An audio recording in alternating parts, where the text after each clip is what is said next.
Alhamdulillahirrahmanirrahim.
Sebelumnya kami sampaikan terima kasih atas kehadiran Ustadz dan Ustadzah semua dalam acara diskriminasi dari aksi nyata modul 1.4 pendidikan guru penggerak angkatan 11 dari kami Siti Sulaida dan juga Ustadzah Arfi.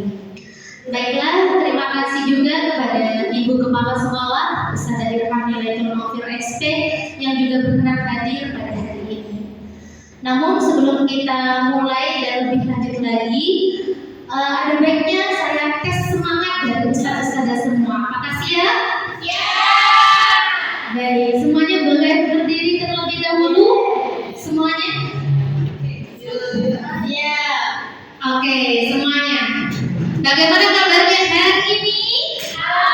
Alhamdulillah, luar biasa. Allahu Akbar. Yes. Baik. Siapa kita? Sekali lagi, angkat yang lebih tinggi. Siapa kita? SD Putu Maito. Berhikmat, berkualitas. Tunjukkan semangatmu, jiwa Qur'ani. Percaya diri, aksi berani. Menjadi andalan jiwa Qur'ani. Percaya diri, aksi berani. Menjadi andalan SD Putu Maito. Berani menjadi andalan. Baik, tepuk tangan untuk kita semua. Alhamdulillah, luar biasa. Baiklah, ustaz-ustazah semua, hari ini saya bersama Ustadzah Alfi akan melakukan aksi nyata pada modul 1.4 yaitu tentang budaya positif. Nah, budaya positif ini sudah dijalankan sebetulnya oleh sekolah kita bersama karena dari setiap harinya sudah melakukan kebiasaan-kebiasaan baik. Namun sebelum kita jauh membahas tentang budaya positif, Ustadzah Alfi akan membagikan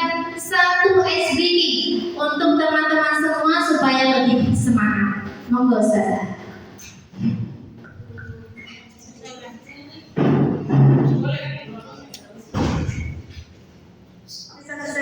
Assalamualaikum warahmatullahi wabarakatuh.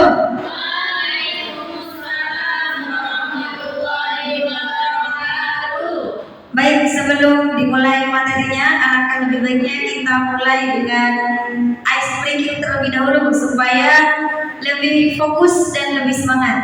Baik Ustaz-Ustazah, ice breaking kita kali ini yaitu kita menyanyikan lagu Balonku Ada 5. Nah, caranya begini. Pertama, kita menyanyi bersama Balonku Ada 5, rupa-rupa warnanya sampai lirik situ.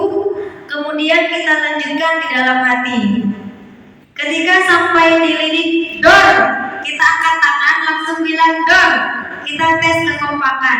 Apakah ustaz-ustazah semua masih bersama-sama dornya atau sudah berbeda? Bagaimana ustazah, paham? Coba kita tes dulu.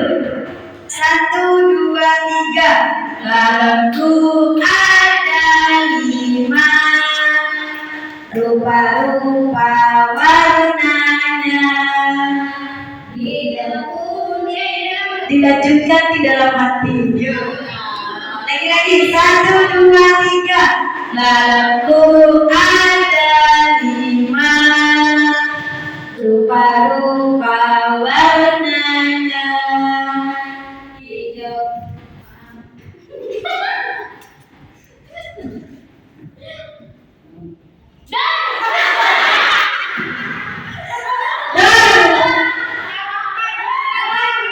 Kurang kompak. Yang di sini duluan keburu meletus. Nadanya tetap, jadi ritme menyanyinya tetap. Iya. Oke, diulang lagi ya. 1, 2, 3. Balonku ada 5, rupa-rupa warnanya.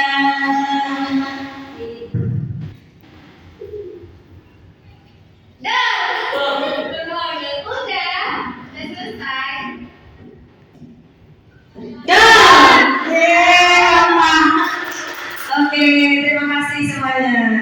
Tepuk tangan dulu untuk kita semua.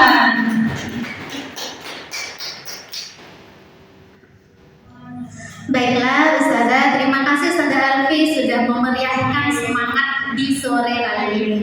Baiklah Ustazah, berikutnya adalah sambutan yang akan disampaikan oleh Kepala Sekolah Riset SD Muhammadiyah 1 Paiton.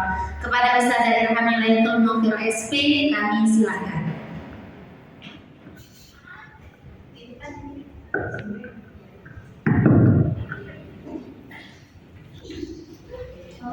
Bismillahirrahmanirrahim. Assalamualaikum warahmatullahi wabarakatuh.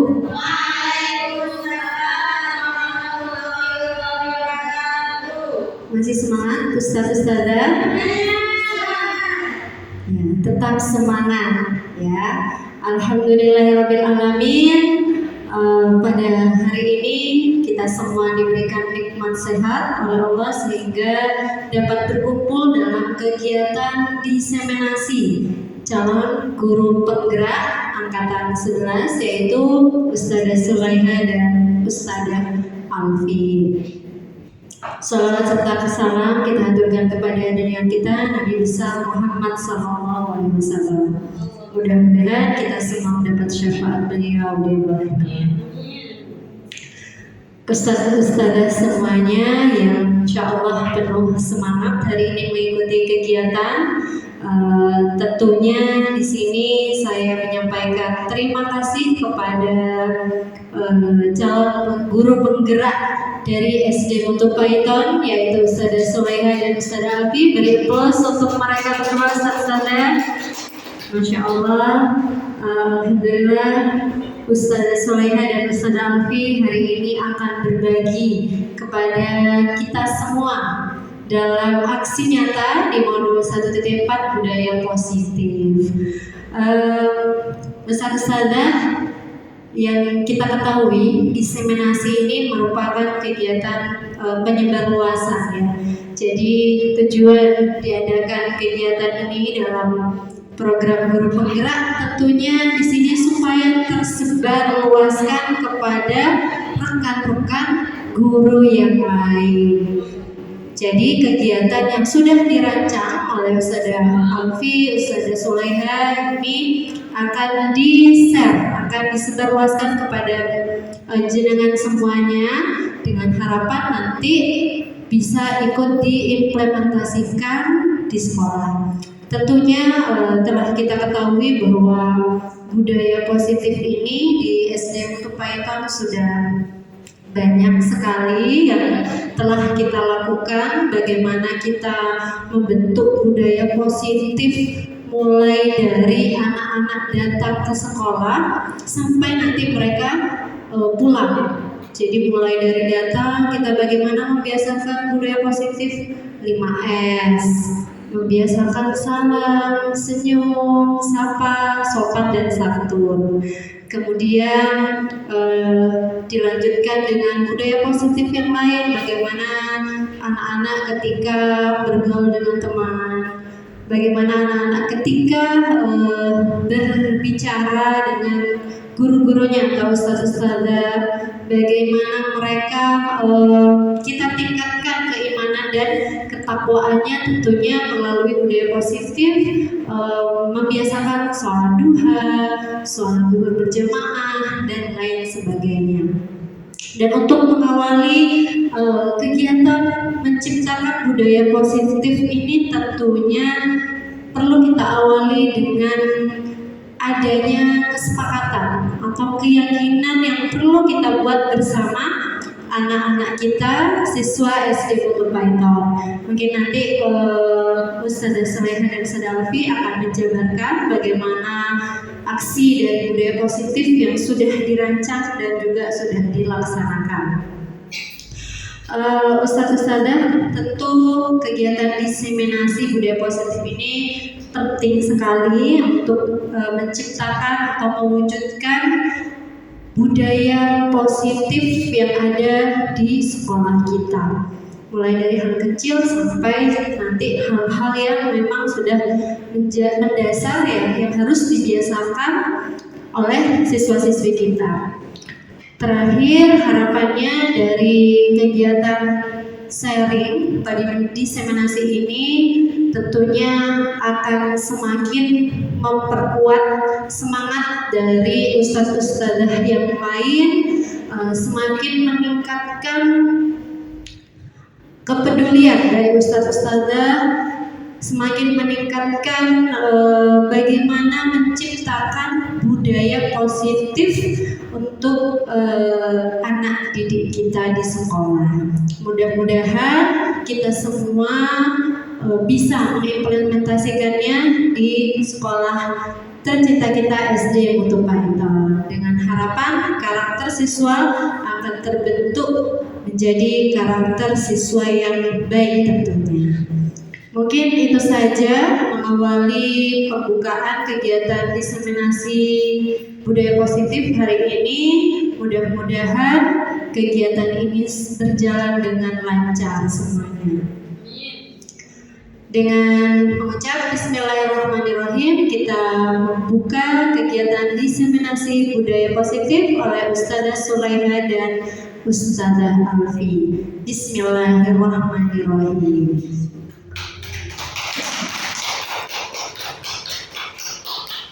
Demikian yang bisa saya sampaikan. Mohon maaf apabila ada salah kata. Terakhir, tetap semangat ustaz-ustazah semua.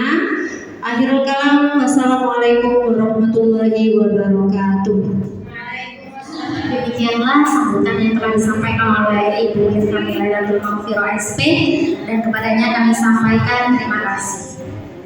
Baiklah ustaz-ustazah, selanjutnya kita akan mulai membahas tentang aksi nyata yang telah kami dapat dalam program pendidikan guru penggerak angkatan 11 dari BPGP Jawa Timur. Hari ini aksi nyata yang kami lakukan adalah tentang budaya positif. Oke, berikutnya Ustazah Alfi. Next. salam dan bahagia. Semoga kita menjadi guru yang selalu bersikap positif dan membangun budaya positif. Sama seperti halnya dengan semboyan guru penggerak. Di situ ada salam guru penggerak. Tergerak, bergerak, menggerakkan. Bisa bersama-sama mengucapkan? Oke, seluruhnya salam guru penggerak. Tergerak, bergerak, menggerakkan. Lebih semangat lagi bisa ya? Kita coba satu kali lagi. Salam guru penggerak. Tergerak, bergerak, menggerakkan. Tepuk tangan untuk ustaz-ustazah semua. Baik, berikutnya. Dari tadi kita membahas tentang budaya positif. Nah, di sini saya bersama Ustaz Alfi bukan ingin mengajari atau menjadi mentor buat teman-teman, tidak, tetapi kami ingin saling berbagi apa yang sudah kami dapatkan di program pendidikan guru penggerak, yaitu utamanya tentang budaya positif. Apa sih budaya positif? Kita belajar apa saja sih tentang budaya positif ini? Baiklah, selanjutnya Saudara Alfi. Di budaya positif ini ada beberapa hal yang kita dapatkan. Yang pertama adalah tentang paradigma belajar, kemudian tentang disiplin positif, motivasi perilaku manusia, keyakinan kelas, kebutuhan dasar, posisi kontrol restitusi, dan juga segitiga restitusi. Namun sebelum kita mengenal lebih jauh, ada baiknya kita memahami apa sebetulnya tujuan dari pendidikan. Hal ini juga disampaikan oleh Bapak Pendidikan kita, yaitu Ki Hajar Dewantara, di mana tujuan pendidikan yang disampaikan oleh beliau adalah menciptakan generasi yang berakhlak mulia, kemudian juga menuntut segala kodrat yang ada pada diri anak untuk mencapai keselamatan dan juga kebahagiaan setinggi-tingginya, baik sebagai individu ataupun anggota masyarakat sesuai dengan kodrat zaman dan juga kodrat alam. Selanjutnya tentang nilai-nilai kebajikan. Setuju atau tidak setuju? Menurut ustaz-ustazah semua, untuk pernyataan nomor 1, hukuman dapat mendisiplinkan anak. Apakah setuju atau tidak? Menurut ustaz-ustazah semua, hukuman itu dapat mendisiplinkan anak. Setuju? Tidak setuju. Kenapa? Bisa disampaikan ustazah, kenapa kok hukuman dapat mendisiplinkan anak itu tidak Setuju dengan poin 1, yaitu hukuman dapat mendisiplinkan anak, karena secara praktek faktanya di lapangan anak-anak ketika mendapatkan hukuman masih saja melakukan apa yang sudah dilakukan yang tadi sebelumnya itu. Sudah tahu itu salah, tapi sudah diberikan hukuman, tapi masih dilakukan lagi. Jadi tidak setuju seperti itu. Baik, kalau untuk Ustazah Ayu ternyata tidak setuju dengan poin yang pertama. Mungkin dari ustazah-ustazah yang lain ada tanggapan yang berbeda dengan apa yang disampaikan oleh Ustazah Ayu. Mungkin dari Ustazah Lala, untuk pernyataan nomor 1, hukuman dapat mendisiplinkan anak. Kalau menurut saya setuju, karena kan namanya kita berusaha gitu ya saja ya. Pastikan ada kalanya kita harus tegas kepada anak, ada kalanya kita harus seperti ini anak, ada kalanya juga kita harus ayo kamu harus mengerjakan ini seperti itu. Jadi menurut saya sedikit memberikan hukuman mungkin tidak apa-apa untuk anak seperti itu. Mungkin bisa disampaikan hukuman apa yang biasanya diberikan kepada anak-anak? Kalau saya pribadi, misalkan contohnya ketika mengaji wafa dan anak-anak yang bergerak, biasanya saya sudah berdiri di tempat usaha seperti itu. Harapannya biar mereka itu bisa, oh ini yang saya lakukan ternyata salah. Kalau saya bergurau ketika mengaji berarti tidak benar, makanya saya dihukum seperti itu sekarang. Baik, terima kasih Saudara Ayu dan juga Saudara Lala. Di sini kami bukan ingin mencari pembenaran ataupun menyalahkan satu sama lain, tapi tidak seperti itu. Nanti kami akan berdiskusi apa yang sebaiknya kita lakukan untuk mewujudkan kedisiplinan pada anak. Baik, kita lanjutkan dulu di poin nomor 2. yaitu pemberian hukuman dengan hal positif seperti membaca atau membersihkan halaman sekolah dapat meningkatkan disiplin anak. Sama seperti yang disampaikan oleh Ustazah Lala tadi, kalau enggak ikut mengaji diberdirikan, begitu ya Ustazah. Mungkin dari poin yang kedua ada tanggapan dari Ustaz. Nah, supaya Ustaz ini bersuara juga. Monggo Ustaz Sani. Poin nomor 2, membaca, membersihkan, itu dapat meningkatkan disiplin.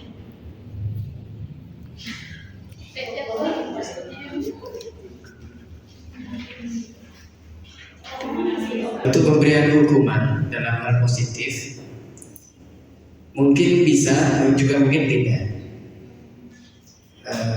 Untuk membuat anak-anak itu disiplin itu ada dua hal. Yang pertama, bisa menggunakan kebiasaan, jadi anak-anak memberikan kebiasaan-kebiasaan tersebut. Yang kedua, anak-anak itu pasti melihat apa yang belajar dari apa yang dia lihat. Jadi contoh dari temannya atau contoh dari gurunya. Jadi sering dia melihat dan juga dia sering akan belajar. Kalau dua hal ini tidak dilakukan, tidak diberbarengi dengan hukuman-hukuman ini, maka hukuman ini tidak akan ada dampaknya. Ya, seperti itu saja. Baik, menurut Ustaz Sony itu penting dari Ustaz memberikan hukuman kepada anak yang kita anggap kurang disiplin. Mungkin ada tanggapan lain tentang poin nomor 2? Oke, jika tidak ada, kita lanjut ke poin nomor 3. Yang tadi kita membahas tentang pemberian hukuman. Nah, kali ini kita membahas tentang pemberian penghargaan. Penghargaan di sini bisa berbagai hal ya, bisa hadiah, reward atau yang lainnya. Nah, sesuai dengan poin ketiga, memberi penghargaan dapat meningkatkan motivasi belajar anak. Setuju atau tidak setuju? Monggo Ustaz. Assalamualaikum warahmatullahi wabarakatuh. Ya, tentang memberi penghargaan dapat meningkatkan motivasi belajar anak. Saya sangat setuju. Karena kenapa? Karena penghargaan yang reward ini memang untuk anak-anak masa SD itu sangat penting untuk kita selalu berikan. Karena dapat menambahkan motivasi belajarnya itu lebih rajin atau lebih semangat, seperti tandanya tadi yang disiplin. Jadi disiplin itu, anak ini disiplin terus, perlu kita kasih penghargaan atau reward. Dan penghargaan itu akan menjadi sesuatu yang berharga bagi mereka gitu. Bahkan bisa meningkatkan motivasi belajar mereka ke depannya gitu sudah. Itu dari saya. Terima kasih. Wassalamualaikum warahmatullahi wabarakatuh. Baik Ustaz, terima kasih atas tanggapannya. Dari sekian banyak tanggapan yang sudah teman-teman sampaikan, di sini kita bungkus dulu. Kita akan membahas hal yang selanjutnya supaya kita bisa lebih tercerahkan. Nah, di sini ada perubahan paradigma dari pemikiran-pemikiran kita tadi.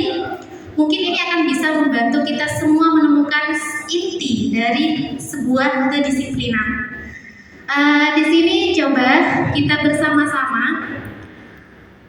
Saya minta 2 orang deh dari Ustazah. Mungkin dari Ustazah Putri bersama Ustaz Reza. Silakan Ustaz ke depan. Ustazah Putri dan Ustaz Reza. Monggo ke depan dulu Ustaz.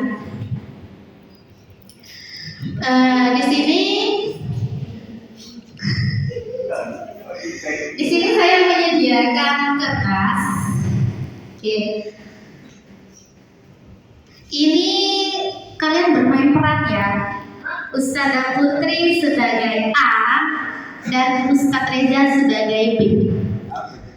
Sobeklah secari kertas kecil. Di sini sudah disediakan kertas kecil. Kemudian tulislah benda atau sesuatu yang sangat berharga untuk Ustazah Putri. Terserah sesuatu yang berharga itu apa. Monggo bisa ditulis. Tapi kalau Laki-laki dengan perempuan tidak boleh bersentuhan ya, mohon bisa duduk dulu Ustaz. Ya, sama Ustazah Alfi boleh, sama Ustazah Alfi. Terserah Ustazah Putri, sesuatu yang sangat berharga buat Ustazah Putri. Sudah? Oke. Dari kertas yang sudah Ustazah Putri tuliskan sesuatu yang berharga itu tadi, Ustazah Putri genggam sesuatu itu. Ustazah Putri anggap itu hal yang sangat berharga dan Ustazah Putri akan menggunakan seluruh tenaga untuk melindunginya. Nah, di sini ada Ustazah Alfi yang akan berperan sebagai B, yang akan dengan sekuat tenaga juga meminta, membujuk, mengancam atau hal yang lainnya supaya kertas yang ada di Ustazah Putri bisa dimiliki oleh Ustazah Alfi. Kita lihat cuplikannya.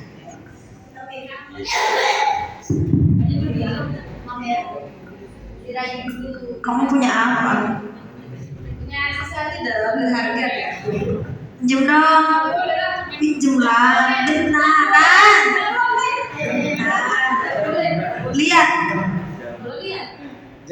Boleh. Iya. Bentar. Lihat. Lihat. Bentar.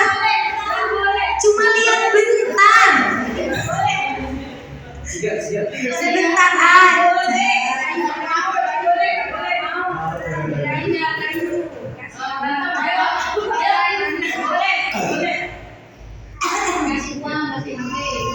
Tak kasih pinjam HP ku mau.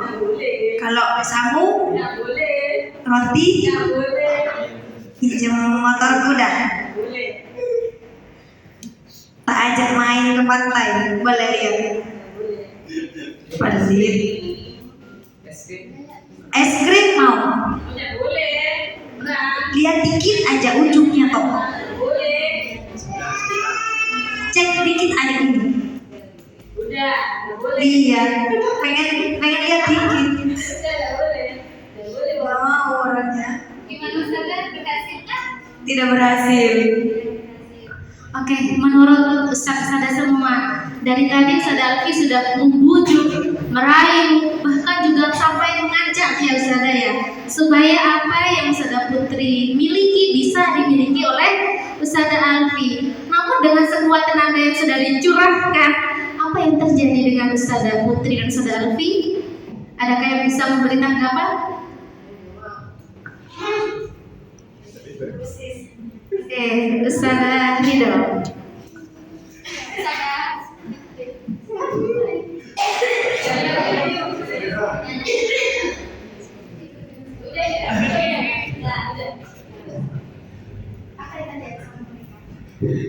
Dari yang sudah saya lihat tadi ada Ustazah Alfi dan Ustazah Putri. Jadi di sini kalau menurut saya ketika sesuatu itu sangat berharga untuk kita, maka kita akan menjaga itu dengan sepenuh hati, sekalipun diancam, sudah dibujuk, itu tetap tidak akan bisa kita berikan ke orang lain karena hal itu sangat berharga untuk kita. Itu Ustazah. Baik, terima kasih Ustazah Yasmi. Ternyata apapun yang dimiliki oleh kita, yang kita anggap itu sangat berharga, bahkan kita dengan sekuat tenaga akan melindunginya. Baik itu diancam, baik itu yang disakiti, akan tetap dilindungi. Karena itu yang dinamakan dengan kontrol atas diri kita sendiri. Hanya saja kita sebagai guru, ketika kita mendisiplinkan anak-anak kita, kadang mereka itu menganggap aku sudah benar Ustazah, aku tidak melakukan kesalahan. Ketika kita mengingatkan, bahkan mereka itu menganggapnya tidak sesuai dengan pemikiran si anak itu. Nah, inilah yang dinamakan dengan teori kontrol tadi. Di sini kita akan bahas lebih lanjut. Ada miskonsepsi tentang teori kontrol, di mana yang pertama, guru yang mengontrol murid. Kemudian ada yang mengatakan juga bahwa semua penguatan positif yang efektif dan bermanfaat. Kemudian yang ketiga adalah bahwa guru segala kritiknya dapat membuat rasa bersalah dan mampu membentuk karakter murid. Dan yang terakhir adalah orang dewasa berhak memaksa. Namun setelah kita melihat contoh tadi, kita tersadarkan sedikit demi sedikit bahwa sebetulnya bukan kita yang mengontrol murid kita, tetapi murid itu sendiri yang mau dikontrol oleh kita. Sama halnya seperti Ustazah Putri itu menganggap bahwa kertas yang dimilikinya itu berharga. Meskipun dipaksa, meskipun diancam, dia akan tetap melindunginya. Contoh nyatanya seperti murid kita. Misal murid kita menganggap berpakaian tidak lengkap, atributnya kurang, itu mereka anggap sebagai hal yang biasa aja. Ini menurutku benar.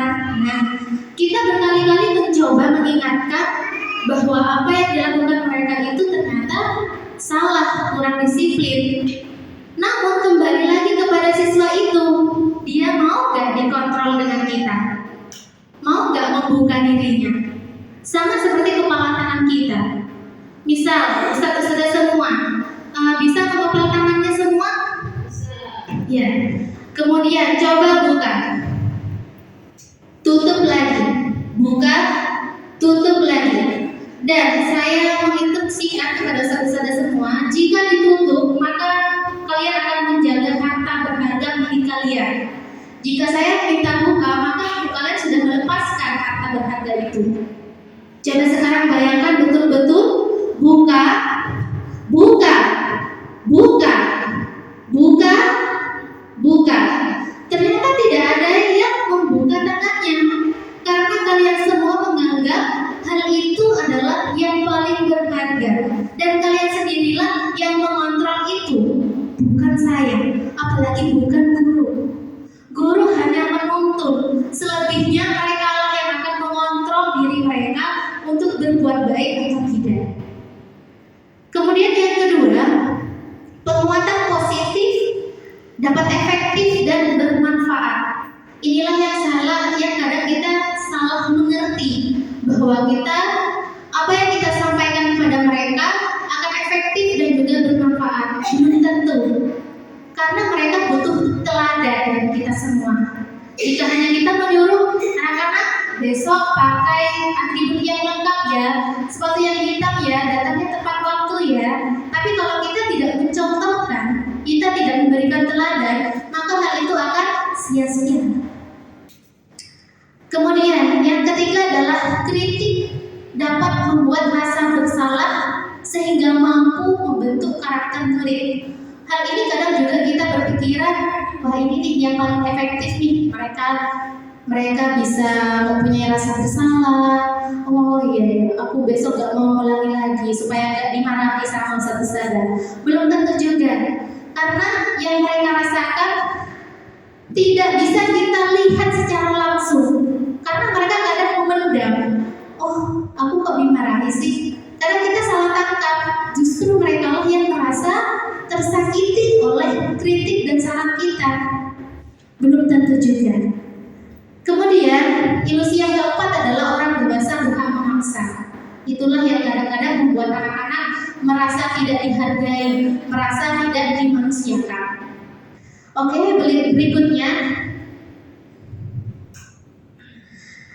Sekarang kita akan mencari dan menggali lebih dalam lagi siapa sih yang sesungguhnya memiliki kontrol terhadap diri mereka, tentang stimulus respon dan juga teori kontrol atau pilihan. Di sini kita akan meluruskan paradigma kita, pemikiran kita, siapa yang sebenarnya memiliki kontrol. Untuk yang pertama bisa dibacakan oleh Ustazah Meli.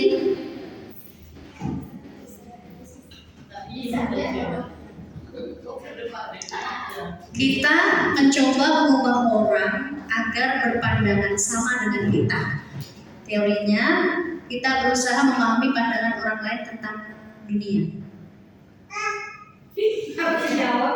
Baik, yang pertama kita mencoba mengubah orang agar berpandangan sama dengan kita.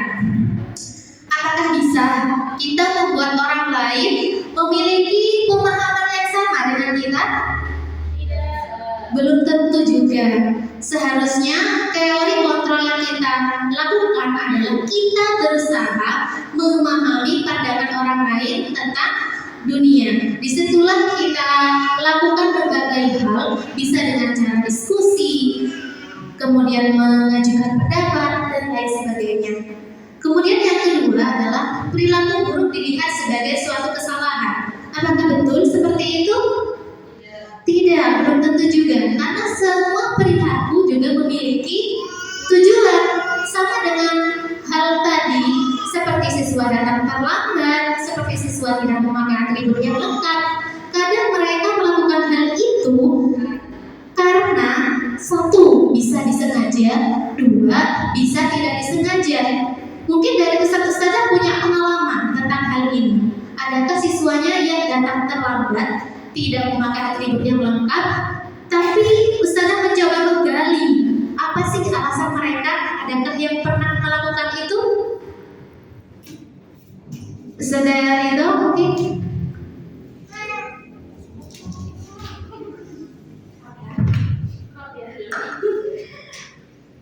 Baik, dari pengalaman di sekolah kita ini memang ada beberapa siswa yang telat.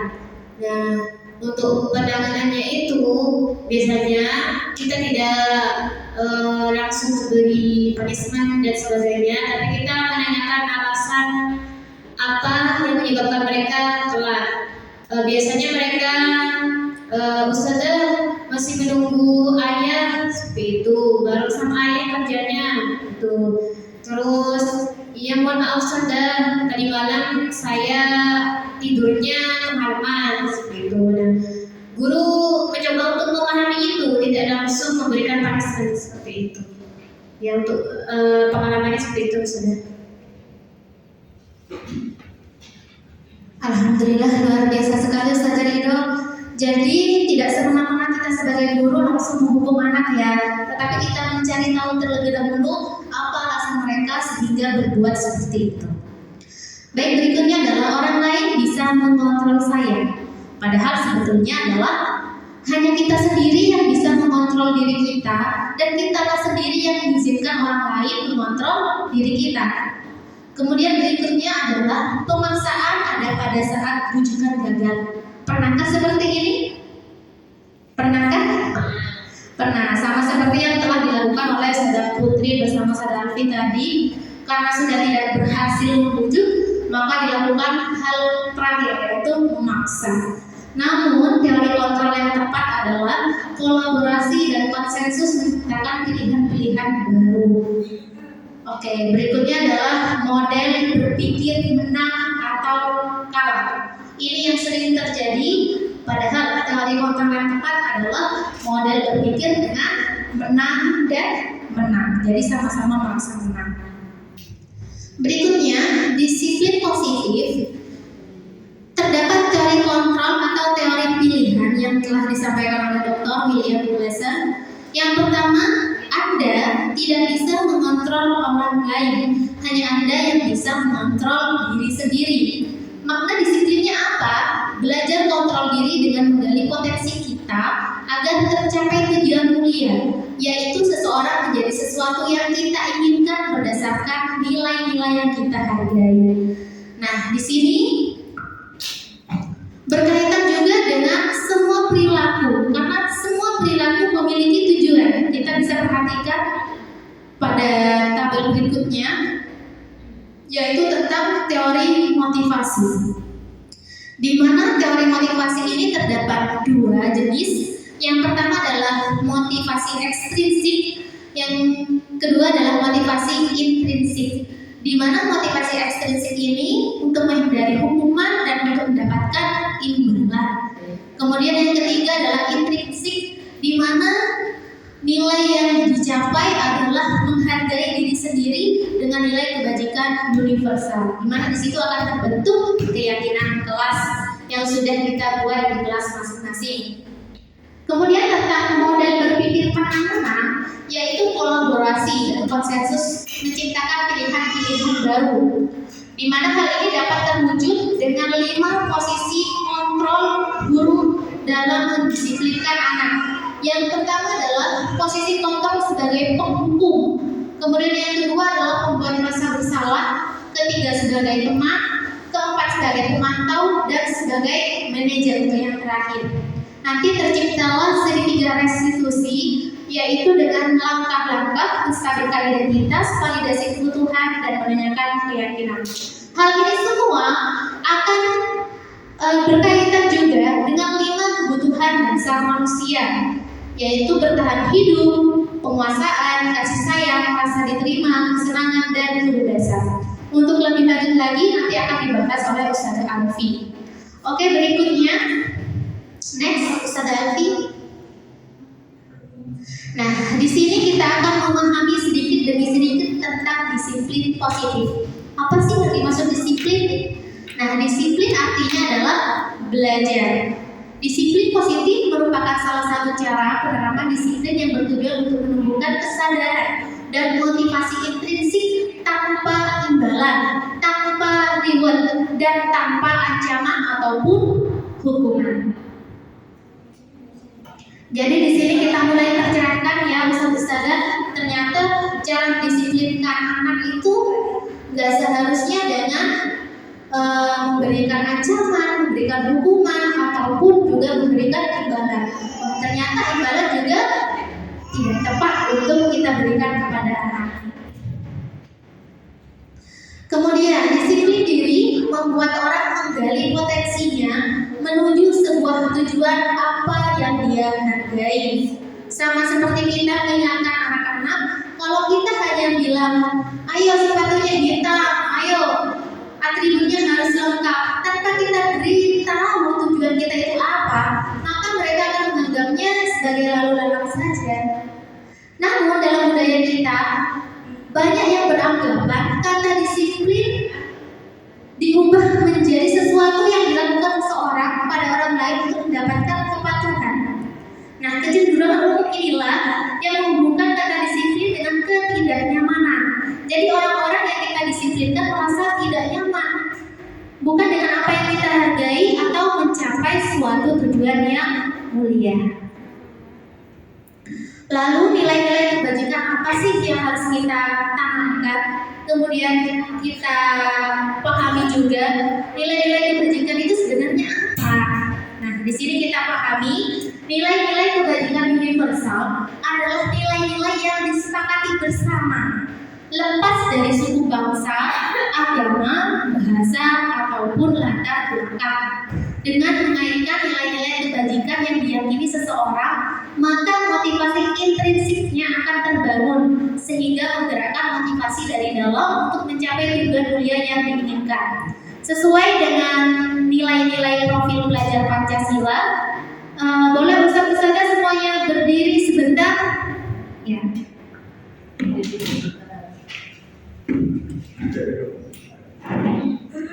Masih ingat ya nilai-nilai profil pelajar Pancasila yang terdiri dari 6 dimensi. Kita lakukan bersama. Profil pelajar Pancasila. Pelajar Pancasila beriman dan bertakwa pada Tuhan Yang Esa dan berakhlak mulia, berkebinekaan global, gotong royong mandiri, kreatif dan bernalar kritis. Alhamdulillah, ternyata sudah hafal semua. Boleh tepuk tangan untuk ustaz-ustaz semua. Baiklah, tentang nilai-nilai kebajikan tentunya tidak terlepas dari 6 dimensi pada profil pelajar Pancasila. Dan alhamdulillah ustaz-ustaz SD itu semua sudah menghafalnya dan sudah melakukannya di sekolah.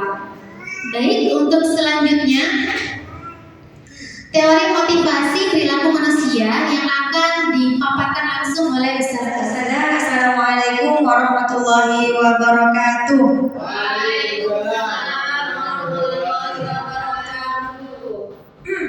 Tepuk semangat.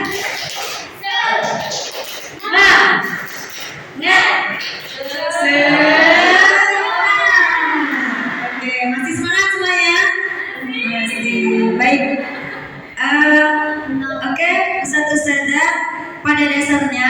teori motivasi perilaku manusia itu ada 3. Yang pertama yaitu untuk menghindari ketidaknyamanan atau hukuman. Misal ada siswa kita yang dari gerbang sudah turun dari motor, sudah buru-buru masuk ke dalam gerbang. Ternyata motivasi mereka supaya tidak dihukum oleh ustadz kesiswaan karena selama 3 hari kemarin dihukum terus karena telat. Nah, sikap siswa kita yang seperti ini itu ternyata motivasinya adalah motivasi eksternal. Kenapa? Karena dia takut dihukum, takut sama Ustadz Agus selaku kesiswaan. Kedua, ada seseorang yang berperilaku karena dia ingin mendapatkan imbalan dari orang lain. Misal, ada siswa kita yang dia selama sekolah tidak pernah terlambat. Ternyata setelah diselidiki, dia mendapat penghargaan siswa paling disiplin, tidak pernah telat. Karena dia selalu tidak pernah telat berangkat ke sekolah, datang ke sekolah karena ingin mempertahankan penghargaannya sebagai siswa paling disiplin. Dan ini juga berangkat dari motivasi eksternal karena motivasi untuk dia berperilaku masih dipengaruhi oleh faktor-faktor luar, yaitu ingin mendapatkan penghargaan atau imbalan. Kemudian yang ketiga, yang 1 dan 2 tadi merupakan motivasi eksternal, dan yang ketiga ini merupakan motivasi internal. Yang ini merupakan tujuan dari disiplin positif. Jadi yang ketiga untuk menghargai diri sendiri. Semisal saya menjadi orang yang seperti apa bila saya melakukannya. Misal kita tidak perlu mencontohkan ke siswa, tapi ke kita sendiri. Coba saya tanya ustadz-ustadzah, kenapa setiap pagi ingin sampai di kantor cek clock sebelum jam 6.46? Motivasi mana? Masih motivasi eksternal. Yang pertama apa yang kedua? Takut dihukum, berarti takut takut telat, masih takut dipanggil kepala sekolah ya. Oke. Nah, seharusnya ketika kita berangkat ke sekolah, motivasinya harusnya adalah motivasi internal. Nanti sudah saya jadi tanamkan dalam hati bahwasanya saya harus datang tepat waktu ke sekolah karena menghargai diri saya. Kenapa? Karena saya adalah orang yang menjalankan disiplin positif di kelas, di sekolah. Jadi saya harus berusaha disiplin sebelum saya melaksanakan disiplin positif tersebut. Begitu. Nah, oke. Jadi ustadz-ustadzah di sini berangkat ke sekolah sebelum nyampe ke sekolah sebelum jam 6.45 itu karena motivasi yang mana? 1, 2 atau 3? 1. Ustadzah Anis, motivasinya 1, 2 atau 3? 2. Ingin mendapat penghargaan ustadzah terdisiplin. Oke, baik. Ustadzah Ridho, motivasinya yang motivasi internal, jadi ingin menghargai dirinya sendiri. Ayo angkat tangan. Oh, ternyata Ustadzah Diana, tepuk tangan dulu. Oke, baik. Jadi motivasi yang kita ataupun kita lakukan tidak jauh dari 3. Bisa motivasi yang pertama, kedua, atau ketiga. Dan motivasi yang ketiga inilah yang merupakan tujuan dari disiplin positif. Oke, next. Untuk selanjutnya ada kebutuhan dasar manusia. Ada berapa? Ada 5 kebutuhan dasar manusia. Jadi ustadz-ustadzah, setiap aktivitas yang kita lakukan pasti memiliki tujuan. Ketika kita sudah melakukan aktivitas tertentu, pasti itu sudah merupakan usaha terkuat kita, usaha paling maksimalnya kita. kita, gitu ya. Ketika kita mendapatkan sesuatu di dalam hal tersebut berarti kita sedang memenuhi satu atau lebih dari satu kebutuhan dasar kita. Apa saja kebutuhan dasar yang kita miliki sebagai manusia? Yang pertama adalah kebutuhan bertahan hidup. Ada tidak ustaz-ustaz di sini yang tidak mempunyai kebutuhan bertahan hidup? Pasti ya. Seperti apa contohnya kebutuhan bertahan hidup? Yaitu kebutuhan akan kesehatan, tempat tinggal yang layak, apalagi mengamankan uang sampai akhir bulan. Ada tidak yang gajinya dihabiskan sampai tanggal 10 saja? Tanggal 11 sampai tanggal 10 apa kata Allah gitu? Ada tidak? Pasti mengamankan isi dompetnya karena kita mempunyai kebutuhan untuk bertahan hidup. Demikian juga untuk siswa dan siswi kita sama, karena sama-sama manusia, jadi mempunyai kebutuhan dasar ingin bertahan hidup. Kemudian yang kedua adalah kebutuhan kasih sayang dan rasa diterima. Jadi kita semua termasuk murid kita ingin disayang dan ingin menyayangi, gitu ya. Baik, untuk kebutuhan dasar kasih sayang dan rasa diterima ini termasuk salah satunya yaitu kita butuh untuk terkoneksi dengan dunia luar, atau kita butuh untuk tersambung dengan teman, saudara, keluarga. Ada tidak di antara kita yang tidak ingin bertemu teman, tidak ingin bertemu saudara, tidak ingin bertemu siapa-siapa, pengennya sendiri saja? Ada? Ada di mana? Setiap manusia membutuhkan itu. Murid kita juga. Ada tidak murid yang ingin sendiri saja, tidak mau diajak belajar temannya, maunya sendiri? Ada, sepanjang hari begitu. Baik, yang terakhir yaitu tentang restitusi. Apa itu restitusi? Restitusi adalah sebuah proses menciptakan kondisi bagi murid untuk memperbaiki kesalahan sehingga mereka bisa kembali pada kelompok mereka dengan karakter yang lebih kuat. Next.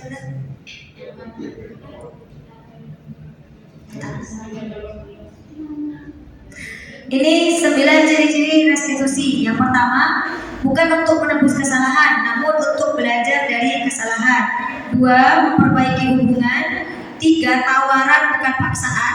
4, restitusi menuntut untuk melihat ke dalam diri. Kemudian restitusi mencari kebutuhan dasar yang mendasari tindakan. Restitusi diri adalah cara yang paling baik. Kemudian restitusi lebih fokus pada karakter bukan tindakan. Dan restitusi itu fokus pada solusi.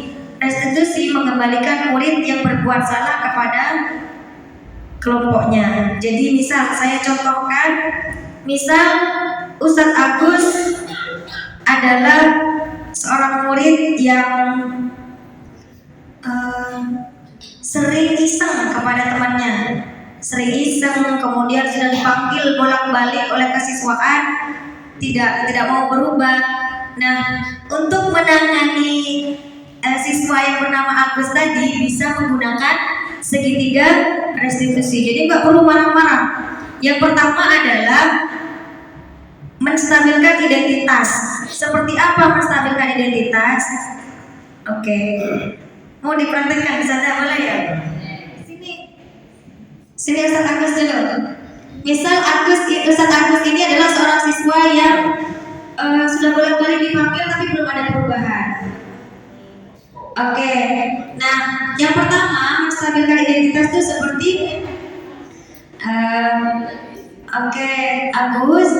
Agus kan berkali-kali dipanggil oleh kesiswaan. Ya. Nah, ini Ustazah sebagai wali kelas mau menanyakan kepada Agus, sebenarnya Agus ini kenapa kok sampai berkali-kali dipanggil oleh Ustadz Kesiswaan. Gak tahu kenapa gue dipanggil.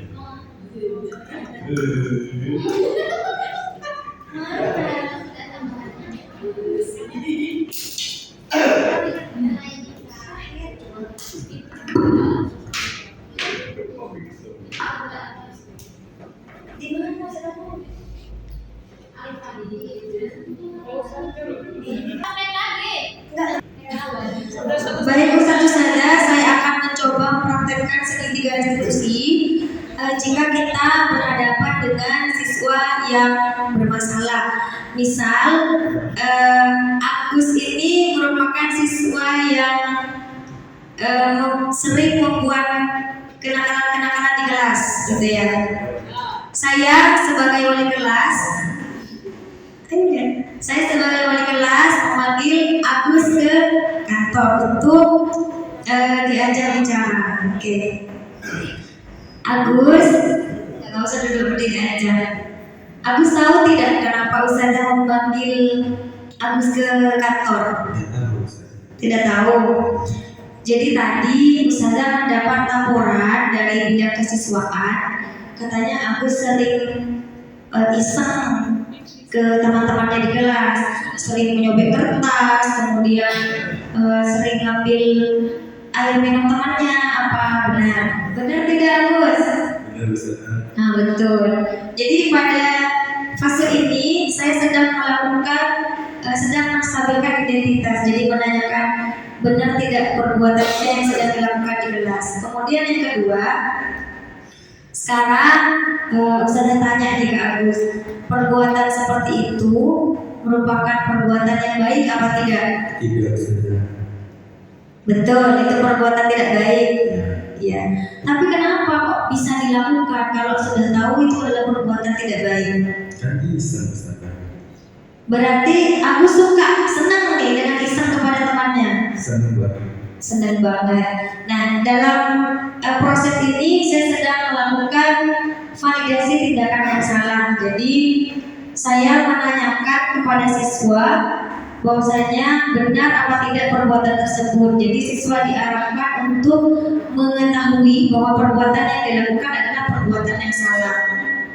Yang terakhir yaitu saya harus melakukan menanyakan keyakinan.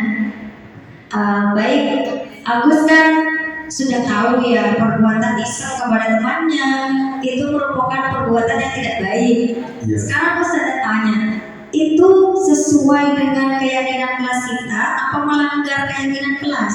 Melanggar, Ustaz. Melanggar.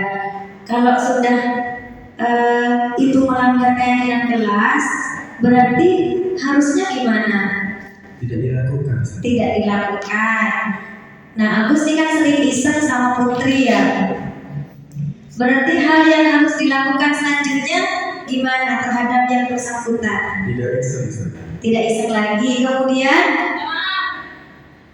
Kemudian apa? Tidak iseng dan harus Tidak melakukan lagi. ya tidak melakukan lagi. Kemudian harus Minta maaf. minta maaf. Nah, Agus bisa minta maaf sendiri ke Putri atau bisa harus dibantu Ustazah dulu? Ustaz yakin? Jadi harus dibantu Ustazah. Iya. Tapi yakin bisa minta maaf. Yakin. Ya, nanti dibantu sama Ustazah untuk minta maaf ke Putri. Baik, Agus bisa kembali ke kelas. Ya, terima kasih, Ustaz. Baiklah, Ustazah. Jadi kira-kira seperti itu ketika menangani siswa yang bermasalah. Jadi kita tidak perlu marah-marah, kemudian ngomel-ngomel atau apa, tapi kita mengembalikan ke keyakinan kelas, gitu ya. Baik. Itu udah pemaparan dari kami.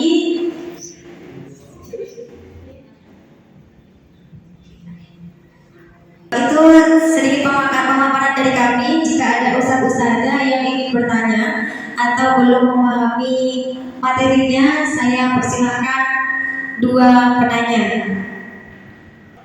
Baik ustadz-ustadzah, untuk selanjutnya, monggo jika ada pertanyaan terkait materi yang kami sampaikan. Ya, Ustadz Agus silakan. Ingin bertanya Ustaz tentang segitiga restitusi tadi itu ya. apakah jika restitusi itu harus melewati 3 tahapan yang ada di slide di depan itu? Baik, terima kasih untuk pertanyaan dari Ustadz Agus. Apakah segitiga restitusi harus melewati 3 tahapan? Jawaban saya iya. Karena jika hanya 1 atau 2, maka penanganan yang kita lakukan tidak akan sempurna. Kenapa? Karena ini saling berkesinambungan. Jadi yang pertama kita harus menanyakan dulu apa yang mereka perbuat. Kemudian yang kedua kita harus memvalidasi tindakan siswa yang salah. Dan terakhir mengembalikan kepada keyakinan. Jika hanya kita berhenti di sini, tidak menanyakan keyakinan, maka masalah tidak selesai. Jadi penanganan kita tidak selesai. Ujungnya harus di sini, menanyakan keyakinan supaya siswa bisa meyakini atau mengembalikan kesalahan yang mereka perbuat kepada keyakinan kelas. Jadi bisa membuat konsekuensinya sendiri. Seperti itu, Sanagus. Bisa dipahami? Bisa. Ya, baik, terima kasih. Untuk pertanyaan kedua, monggo Ustaz Reza, sepertinya mau bertanya ini.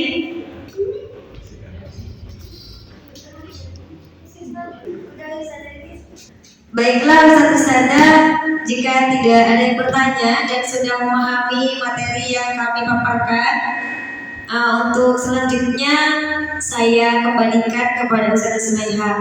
Jadi kurang lebihnya dari saya mohon maaf. Wassalamualaikum warahmatullahi wabarakatuh. Alhamdulillah sudah di penghujung waktu. Terima kasih banyak Ustaz Alfi atas pemaparannya. Baik Ustaz-Ustazah, demikianlah hasil dari belajar kami di pendidikan program guru penggerak. Semoga bermanfaat bagi kita semua dan semoga kita nantinya juga bisa menerapkan budaya positif tadi di sekolah kita dengan baik. Sekian dari kami, mohon maaf atas kesalahan kami dari awal hingga akhir. Akhirul kalam, wassalamualaikum warahmatullahi wabarakatuh.